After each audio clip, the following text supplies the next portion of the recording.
Mga katrops, welcome back ulit sa aking channel, Sports React PH. At ngayon nga ay pag-uusapan natin ang balitang napapagana na nga po ni Coach Jason Kidd si Klay Thompson sa Dallas Mavericks. Pag-uusapan na rin nga natin dito sa ating panibagong video ang balitang official na nga pong natapos ngayong araw ang isa sa mga trade ng Los Angeles Lakers.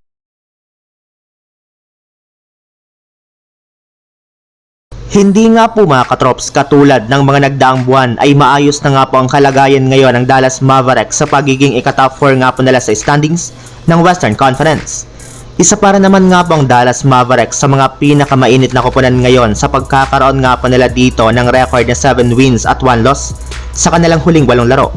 Ibig sabihin, unti-unti na nga pong napapagana ni Coach Jason Kidd ang kanilang kasalukuyang lineup, especially ang kanilang superstar na si Klay Thompson, na nakakapagtala na nga po ng malalaking puntos at nagkakaroon na nga po siya ng magagandang performance, hindi kagaya ng mga unang laro nga po niya sa Dallas kung saan nagkakaroon pa nga po siya dito ng 0 points. Yes, mas nagiging maayos na nga po ngayon ang kanyang shooting at ito nga po ay dahil mas maaga na nga po nila siyang nabibigyan ng mga plays sa kanilang opensa na siyang rason bakit nakukuha na nga po nito ang kanyang rhythm.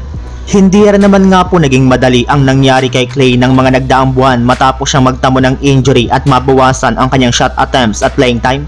Kaya ngayon nga pong healthy na ang pangangatawan nito ay unti-unti na nga po niyang naibabalik ang kanyang tunay na laro.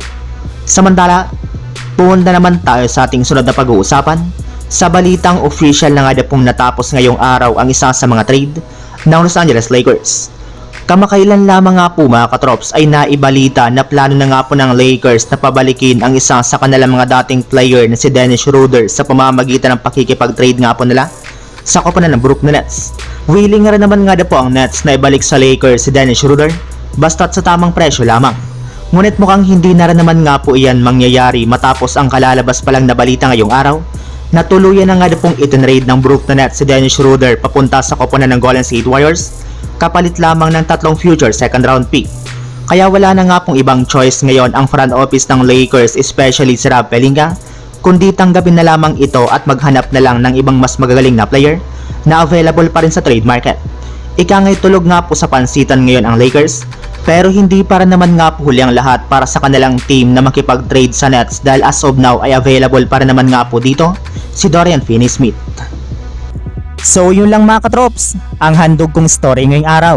Sana nag-enjoy kayo, please like and subscribe my YouTube channel, Sports React PH, para sa iba pang story at update patungkol sa NBA.